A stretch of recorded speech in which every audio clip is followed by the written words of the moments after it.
We went to the Highlands, and this was a resort that I had found online. It had the most amazing reviews just over and over and over. I researched this hotel and watched it for about 2 months before I decided to book there. And the hotel is absolutely gorgeous. It's called Dunalastair Suites.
Look at all the deer.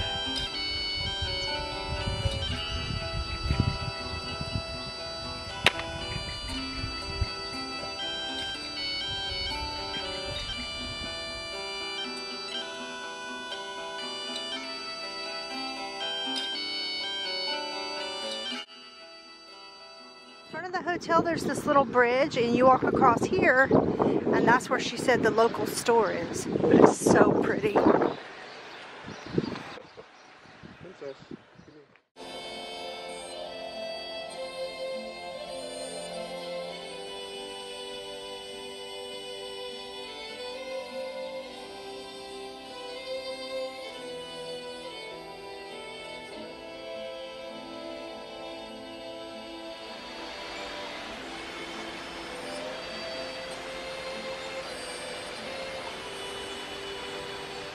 It's in a gorgeous, beautiful, stunning location. The room was spectacular.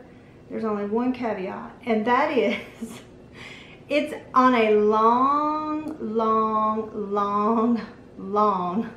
little country road. And when I say little road, I mean if you've ever been on a cattle farm and you know the roads that go out to feed the cattle or to feed the sheep or whatever, that's the road that goes to the hotel.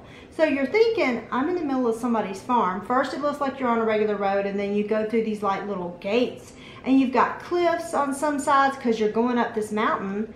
And it's only about 12 miles to get from where the highway is to where the hotel is. But that 12 miles took sometimes almost 45 minutes because it's only one lane.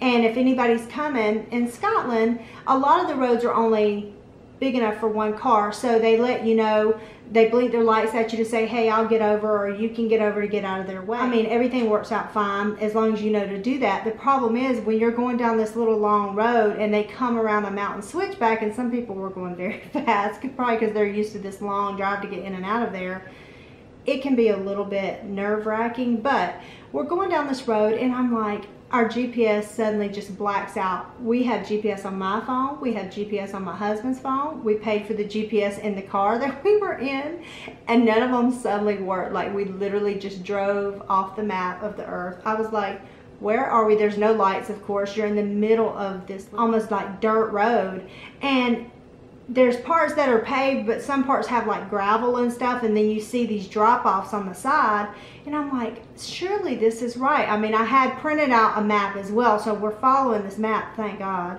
And we're going and going and going. Well, we realized that when we put it into the GPS, there was a Dunalastair estate probably the original estate before some of the property got sold off and they built other stuff. Well, somehow you come down this long road, and this is for you people that stay there.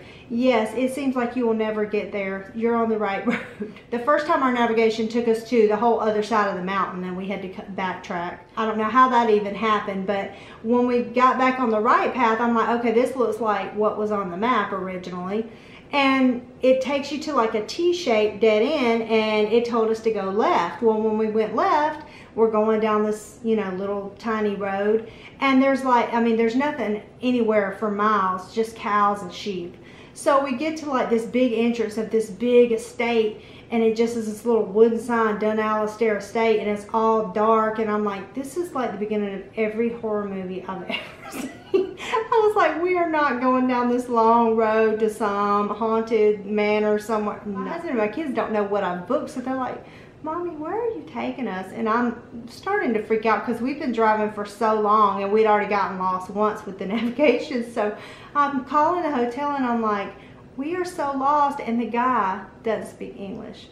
This hotel has a lot of foreign people that they bring in from other countries, and the guy admitted when we got there, he's like, oh, when I came, I never spoke English before. You know, I forget where he was from. Was he from maybe Sweden, or I don't remember, but he was super nice. But on the phone, this is gonna be funny, but if you've ever seen Frozen, you know the guy on the little outpost that's like, yoo-hoo, that's who answered the phone, I swear. He was like, I'm here. I'm like, no, I'm trying to get to you. I'm lost, and do you know what the name of the, where are you? I was like, I don't know where we are. I'm trying to ask if we came down this road. Nope, I'm here. I'll be waiting on you. And he hangs up the phone, and I'm just like, we're never gonna make it. Oh my goodness.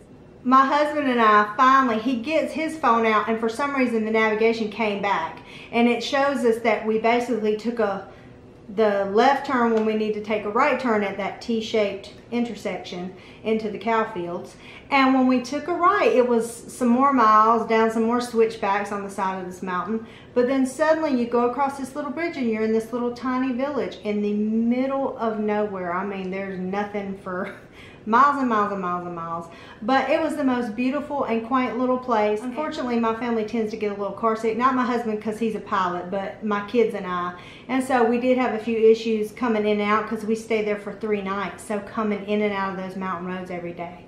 But the name of the town is called Kinloch Rannoch.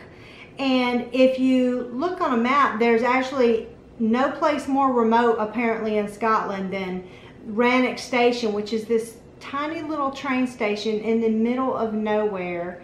And that's where somehow me that picked all of Scotland we could have stayed in, I picked the most remote place not realizing it. But the rooms were stunning. The breakfast buffet was good.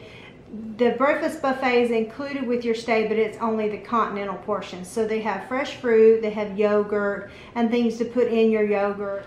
I'll talk about some of that stuff when I do my video on what we ate in Scotland. But they had, you know, quite a bit of variety as far as cold items. They just didn't have a lot of other stuff. So we ordered breakfast every morning, and they didn't offer something that just came with like eggs or toast or whatever. It was more like full Scottish breakfast, which a full Scottish breakfast normally includes eggs, haggis, black pudding, which is a different type of sausage, and a few other things. And I didn't need that much to eat. So by the second day I realized I could just order eggs, and it was much less expensive. I think the full Scottish breakfast was about 10 pounds, and so when I got just eggs it was probably 4 pounds. So much better deal. But the hotel was beautifully decorated. Somebody was telling me there at the hotel that they had completely remodeled it probably within the last year or two, and it's just beautiful. I mean, if you're willing to make that drive in and out, because you have to go that same road to get in and out. There's one other way out, he said, on the other side of town, but it's even longer than the road that we took to get back to the highway.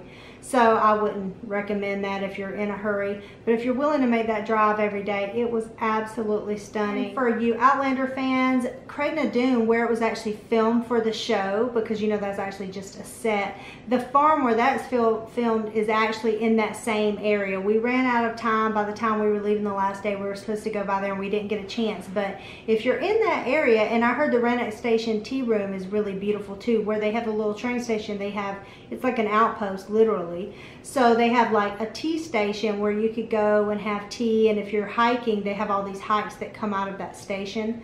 But that whole area there is just absolutely stunning. Some of the most beautiful countryside I've ever seen in my life, so I would highly recommend. Okay, you guys, more stuff coming up on Scotland. I'll be doing what we bought in Scotland. We're going to do a whole souvenirs video. I'll do what we ate in Scotland, and then just some of the castles and the stunning gardens. I never in my life have seen anything that beautiful. I mean, we've traveled all over the world. The gardens at Scone Castle specifically, oh, they stole my heart away. I don't know if I'll ever see anything that beautiful again in my life. All right, you guys, thanks so much for stopping by, and I'll see you soon. Bye-bye.